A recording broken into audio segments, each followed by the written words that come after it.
Assalamualaikum. Bismillah, alhamdulillah, Allahumma sholli ala sayyidina Muhammad. Salam hormat bro guys, paseduluran Selawase. Alhamdulillah sekarang saya sudah bersampingan dengan sosok yang istimewa guys. Dan kalau dilihat secara sepintas, seperti ustadz-ustadz atau kiai-kiai yang ngajar di kampung-kampung gitu, yang alim, andap asor gitu. Tapi ternyata bro, beliau bikin pesawat.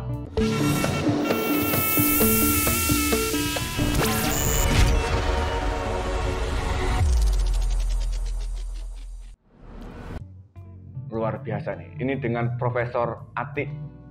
Assalamualaikum Prof. Waalaikumsalam. Alhamdulillah. Bro guys, kita akan ngobrol-ngobrol dengan beliau. Prof, ngapunten. Kok bisa-bisanya bikin pesawat? Ceritanya gimana, Prof? Ya, sekedar melaksanakan tugas saja. NU itu gitu, Bro. Kasih tugas berangkat. Tugasnya apa? Bikin pesawat. Dibikin. Profesor Ati. Latar belakang atau gagasan awal bikin pesawat itu gimana, Prof? Ya, dulunya sih tahun 89 setelah saya lulus dari jurusan teknik mesin. Ya. Itu kerja di Lembaga Penerbangan dan Antariksa. 8. 8. Oh ya, siap. Kerja di 8. Memang mulai garap pesawat terbang. Mulai ngitung spar sayap ya. Sayap. Di tahun-tahun itu. Ya. Terus kemudian ada perubahan zaman. Okay. Program pesawat terbang dialihkan ke PTDI. Di 8 saya diberi tugas tentang perancangan roket, terus struktur satelit, terus kincir angin. Kemudian pada tahun 2009 setelah IPTN dulu sudah tidak ada, berganti dengan PTDI, Pak SBY memerintahkan 8 untuk membangkitkan kembali pesawat terbang. Kemudian terbentuklah Pusat Teknologi Penerbangan di 8 tahun 2011. Tahun 2011. Sejak saat itu pimpinan memerintahkan saya atau menugaskan saya. Kemudian ada teman lagi namanya Pak Sulis. Ada teman lagi Ibu almarhumah Ibu Sri Rahayu. Lalu Pak Endang Mugia untuk mensurvei. Kira-kira pusat teknologi penerbangan ini mau mengerjakan apa? Datanglah kami berempat ke ITB, ke jurusan penerbangan, kemudian ke PTDI termasuk, kemudian menghubungi teman-teman yang sudah pensiun dari PTDI, termasuk menghubungi teman-teman yang ada di Eropa, di Amerika. Kira-kira apa yang bisa dilakukan oleh Pusat Teknologi Penerbangan. Kemudian muncullah ide untuk memulai meneruskan kembali apa yang pernah digagas, pernah dilaksanakan oleh Pak Habibie, yaitu pesawat N219 ini. Baik. Saya baca Prof di NU Online. Kegemaran Profesor Ati di bidang matematika itu berangkat dari momen tahlilan. Itu gimana ujungnya, Prof? Tahlilan, ya toh? Di tengah mereka langsung bisa mengarahkan ke kegemaran matematika, bikin pesawat. Itu gimana ceritanya dulu? Ya, itulah barokahnya tradisi NU. Dari situ saya mulai yang tadinya ogah-ogahan belajar matematika, karena di situ saya yang paling kecil ya. Jamaahnya kan rata-rata orang remaja dan dewasa. Izin Bob, tahlilan sama matematika itu di mana ini? Ya itu ketika di tahlilan di Yasinan itu Mbah Yai Dulalim menunjuk saya jadi bendahara. Oh iya, Mbah Yai Dulalim Banyuwangi. Di Sendajak. Menunjuk saya jadi bendahara jamaah Yasinan itu.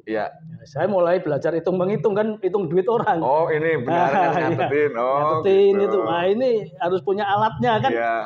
Kalau nyantri kan pasti sebelum melaksanakan segalanya alatnya harus betul. Dipelajari. Nah, di antara alat untuk menghitung duit kan matematika. Nah, sejak itu saya mulai tahu gunanya matematika. Setelah tahu gunanya matematika ya terus keranjingan. Sama Prof, dulu saya pas di pondok juga saya pernah nanya ke almarhum guru matematika saya. Cos, sinus apa gitu. Saya nanya, Pak, ini matematika dan menghitung apa sih? Waktu itu belum kebayang. Ternyata bisa dipakai untuk bikin pesawat. Iya, betul. Oh, iya. Dan kemudian pesawat ini sudah ada sekarang. Alhamdulillah. Ya kan, meneruskan proyek atau karya dari almarhum Pak Habibie. Profesor Habibie. Ya. Sekarang sudah diproduksi berapa unit, Prof? Ya, alhamdulillah yang sudah dalam bentuk prototipe ada 4 unit. Dan Desember kemarin tahun 2020 sudah dapat TC atau type sertifikat untuk kategori sertifikat layak jual. Jadi sudah boleh diproduksi dan dijual secara massal. Alhamdulillah Romo Yai dari PKP NU khususnya Institut Nasional ternyata ada kader dari PKP NU yang berminat. Nah ini lucu juga itu. Selesai segmen pengusaha untuk PKP NU di wisata goes di Depok. Kemudian ada yang tertarik, salah satu peserta. Kemudian bilang, nanti saya akan datang ke Rumpin Prof. Gitu. Oh siap Pak Ustadz. Kemudian benar saya tunggu sehari, 2 hari, seminggu, 2 minggu, kira-kira sebulan, beliau datang. Biasanya kalau orang datang ke tempat di laboratorium saya di Rumpin, itu kebanyakan nyari informasi. Ada proyek apa? Gali info gitu ya. Nyari info, ada proyek apa ini? Nah, supaya siapa tahu mereka dapat proyek. Ternyata malah mau pesan pesawat. Gitu. Jadi malah ngasih proyek, ini kejutan bener. Jadi yang tadinya meskipun saya sudah kenal tapi nggak ngira. Kemudian ketika saya tanya untuk apa ini pesawatnya, nah, ceritanya menarik. Jadi Pak Kiai datang ke pusat teknologi penerbangan di Rumpin, membawa motor Ducati. Ya, saya perkirakan motor ini sekitar harga 500 juta lah. Sekian jutaan atau ratusan. Kemudian pakai helm. Beliau cerita ke saya, Pak Tik nih, saya baru beli ini 15 juta harganya helm ini. Mahal amat. Iya, mahal amat Kiai. Tapi nggak bener ini. Harusnya Jogja ke sini saya beli online. Itu harganya 15 juta, mestinya ya cepet lah. Kok sampai 5 hari gitu. Kiai masa nggak sabar, saya bilang gitu. Kiai kudu sabar, apa gara-gara helmnya baru apa, terus pengen narsis, masa Kiai begitu? Bukan, menurut saya nggak gitu ya, sebenarnya ya dengan harga segitu ya 1 hari nyampe lah. Ini yang saya alami. Pesawat ini bisa nggak untuk kargo?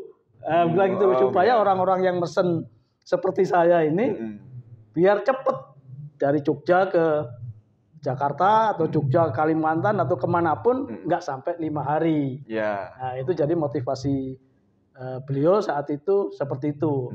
Kemudian beliau saya ajak ke hanggar, ketemu anak-anak muda yang dari Jepang, yang dari beberapa negara yang baru pulang. Gitu. Saat itu beliau menangis gitu. Ini anak-anak muda ini harus punya mainan, Prof. Itu. Maksud Pak Kiai, saya akan usahakan untuk melanjutkan proyek N219 ini sampai terjual supaya anak-anak muda ini punya kreativitas yang lebih.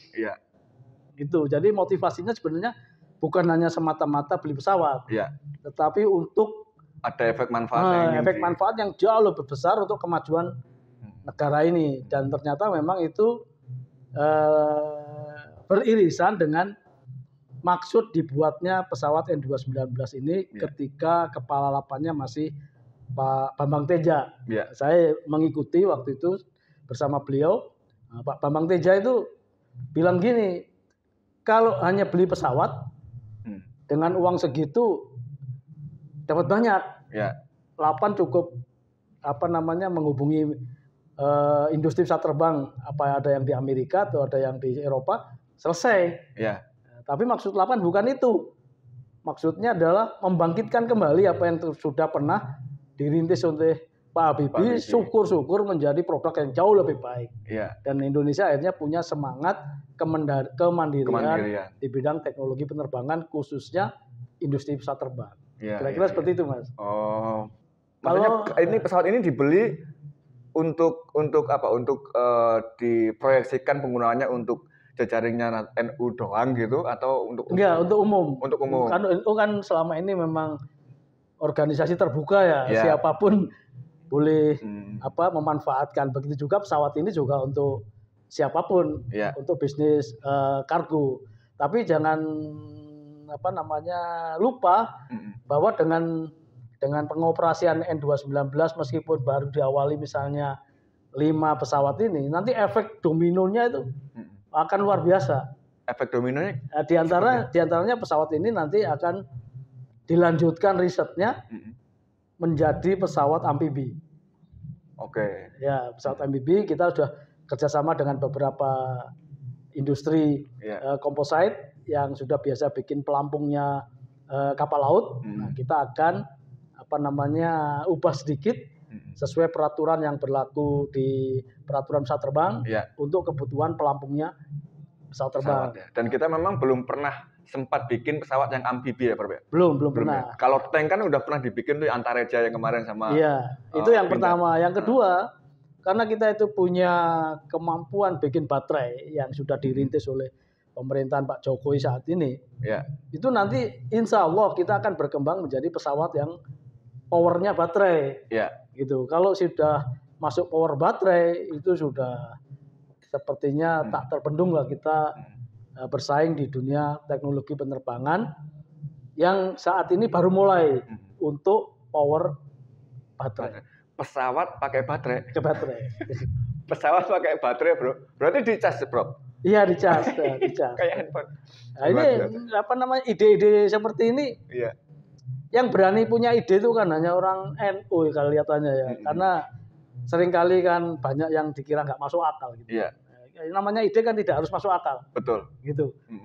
Saya tuh dulu pernah ingat guru saya. Kalau punya cita-cita sebelum cita-cita itu diketawain orang, berarti cita-citanya masih kecil, gitu, Bro. Terakhir, Bro, pesan untuk sahabat-sahabat atau rekan-rekan di luar sana, monggo silahkan. Bagi teman-teman dulur-dulur, ya khususnya bangsa Indonesia, pada umumnya seluruh dunia, baik yang NU maupun bukan NU, marilah kita rebut kembali kejayaan Republik Indonesia ini seperti yang pernah dialami oleh zaman Sriwijaya, zaman Majapahit, zaman awal-awal kemerdekaan, dan salah satunya melalui teknologi penerbangan dan antariksa. Oh iya, N219 itu yang menciptakan bukan saya. Ini hasil kerjasama yang sangat masif dan di dalamnya itu ada sekitar kurang lebih 10.000 komponen. Nah, kalau 10.000 komponen pasti ada ratusan pakar di situ. Ya saya ini hanya sebagian kecil dari tim kerja yang luar biasa itu. Ibaratnya hanya baut aja lah kalau di mesin itu. Kira-kira seperti itu. Baik, terima kasih. Dan saya teringat beberapa kalimat di awal tadi. Semuanya barokahnya tahlilan, ngitung bendahara ya, dikembangkan dan kemudian alhamdulillah terlibat dalam proses pembentukan. Terima kasih, Prof. Atik, matur suwun sangat. Salam hormat, Pasat Duluran Selawase. Wassalamualaikum warahmatullahi wabarakatuh.